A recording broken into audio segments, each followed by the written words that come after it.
Hello and welcome to Educator.com's AP Studio Art 2D Design Portfolio course. Today we are going to introduce all of the information that you are going to need so that you kind of know how the portfolio works and a little bit of information about this course and what it's going to entail.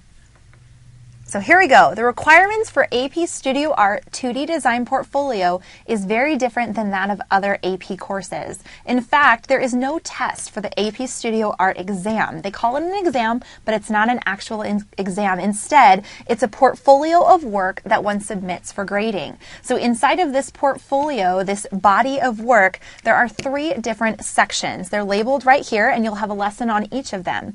Section 1 is called the breadth section. Section 2 is called the concentration section, and then the last part is the physical part, and that's called the quality section of the portfolio. So again, there's no actual physical test. You don't have to study for anything, which is really great.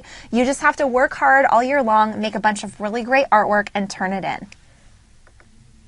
So section 1, the breadth section, I'll be teaching an entire lesson on the breadth section coming up next, but the basics of it are that there's 12 art pieces that you're going to create. They're based around the principles of art and elements of design. So if you've ever taken any kind of art class, you'll probably have heard about proportion and scale and balance and all these other things. So they're based around that.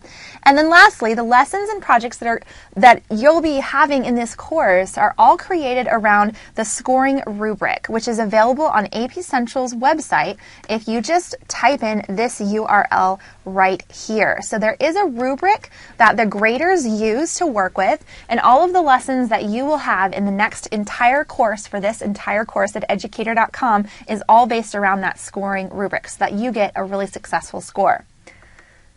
The next section of the portfolio is called the concentration. And again, 12 pieces that describe this time an in-depth exploration of a particular 2D design concern.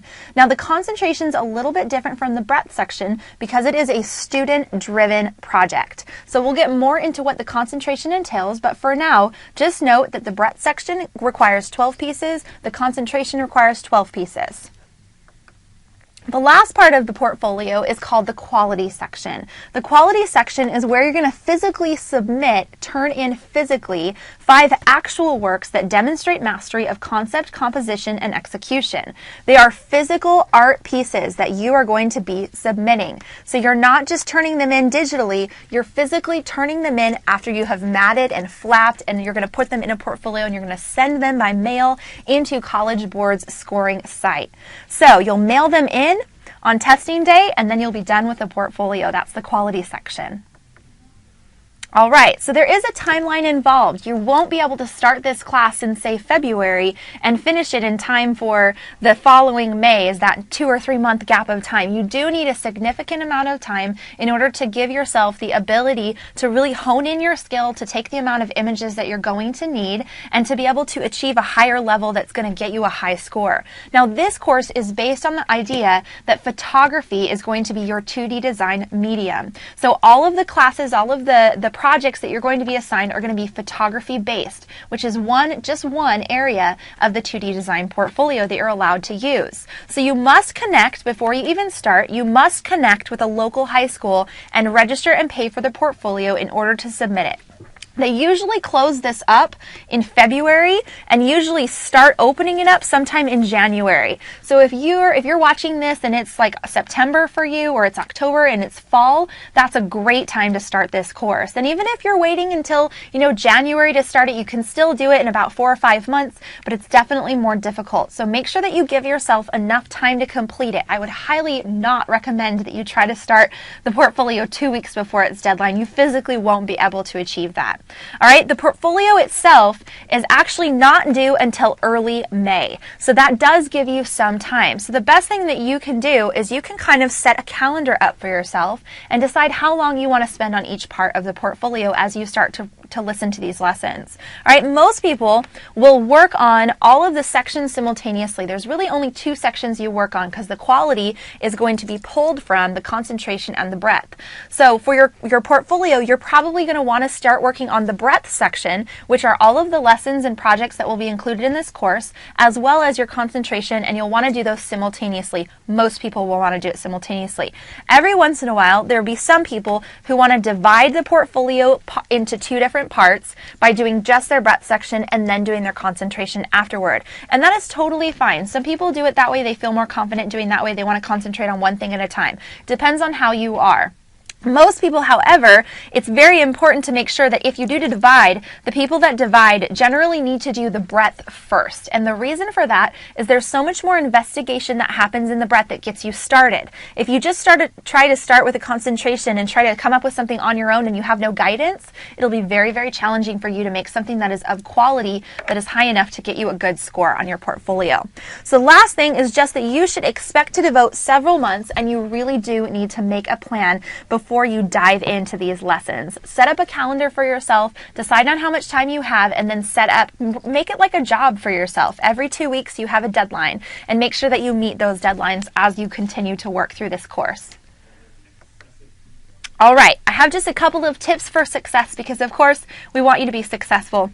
We want you to pass your portfolio. So the first thing that you can do to be successful is make sure that you download on AP Central's website, download the AP Studio Art course description and read through it thoroughly. Don't just download it and leave it on your computer, but read through it thoroughly. In fact, there's a couple of different portfolios that you can turn in. So you need to make sure that you read through the AP Studio Art 2D Design. I'm going to write it here, 2D Design is the one that we are doing. So make sure that that is the portfolio description that you read through. There's other ones on there. Avoid those.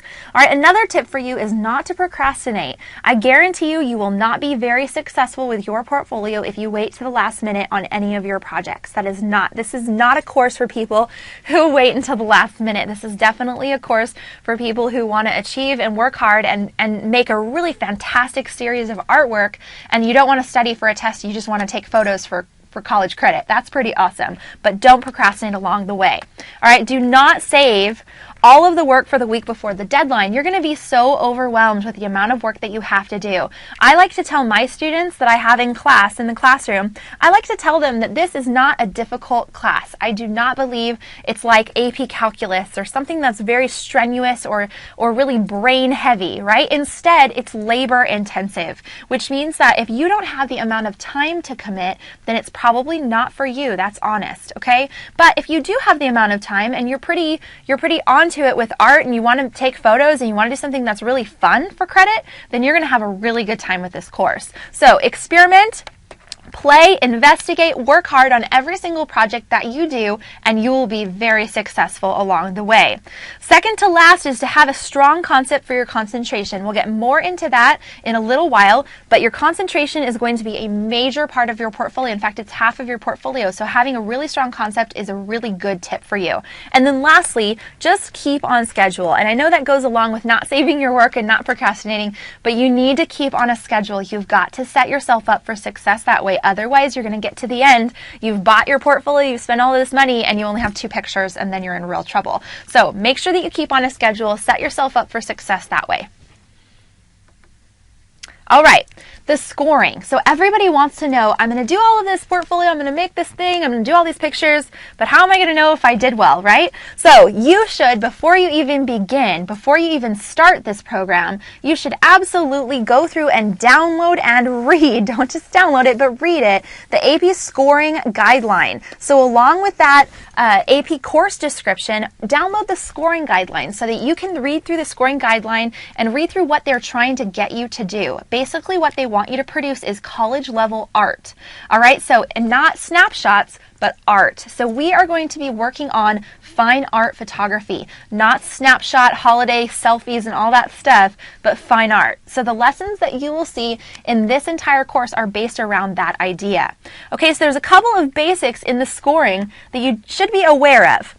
The first thing is that scores are awarded from a 6 all the way through a 1. Now, you will never know, this is kind of sad, but you'll never know if you got a 6 because they will only score you as high as a 5. But if for some reason someone calls you or someone sends you a letter in the mail asking if they can put your piece on the poster, you can let yourself know that you actually did get a 6. So they kind of weed out the people they want to put on the AP poster for the following year by giving them a 6. And that is a very, very limited amount of people. The majority of people who have very high success in the portfolio will only receive a 5. That's the highest score. Now, a 3 or above is actually passing, but a lot of colleges, especially on the West Coast, and I'm sure on the East Coast as well, but I know that a lot of colleges are not accepting college level credit from AP classes unless you receive a certain score or above. So it is really advisable for you to check in with your college and ask them, hey, what score do I need to have on the AP portfolio in order to receive credit from your university before? It'll be very, very helpful for you to know that in advance because most of you guys will need a 4 or a 5 in order to actually receive credit. So all of the designed lessons that you will see in the next couple of however long it takes you, all of those are designed to give you a 4 or a 5 on the portfolio, hopefully a 5 every time, which would be awesome. So that is the scoring.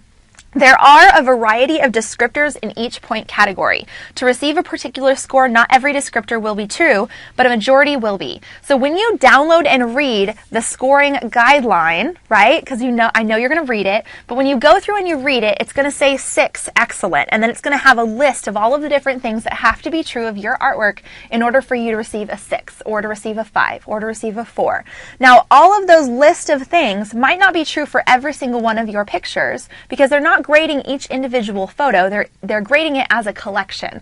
So even if 2 or 3 of them are more of a 3, but the rest of the pictures are more of a 4, they're going to score you in the 4 category. I hope that makes sense to you. So they always weight it a little bit higher than what you would traditionally have if they were to individually score them. But there's a lot of different descriptors in each of those categories, and not every single one of them has to be true. Just a majority has to be true for you to get that particular score.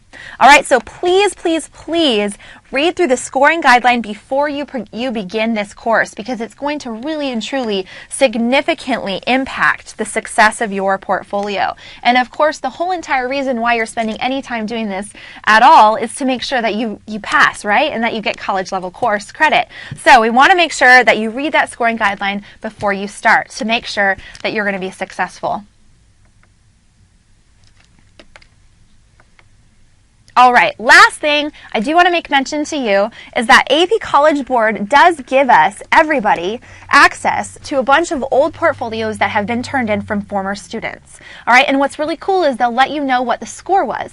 So if you go to this website right here and you look on sample portfolios from previous years, you'll get to see what other students have turned in, and that is really going to help you. All right, now I will make mention that not all of the portfolios that are turned in for 2D design are photography based. Our course is. So you might open up a 2D designed portfolio and it might be something that is not photography. So please feel free to incorporate other graphic design types of pieces into your work if you are into that. If you already have a working base or you've created artwork outside of this course that you really love in another alternative class, as long as it is a 2-dimensional item, you're welcome to submit it alongside any of the photos that you take. I am, however, making sure that this course covers you so that if you do an exclusively photography portfolio, you're set and ready to go. But this website is going to give you a variety of options that you can see what other students have done and what their scores have been. I hope you enjoyed this lesson from Educator.com, and I hope to continue to teach you along the way on how to make your portfolio. Thank you so much for watching. Have a good day.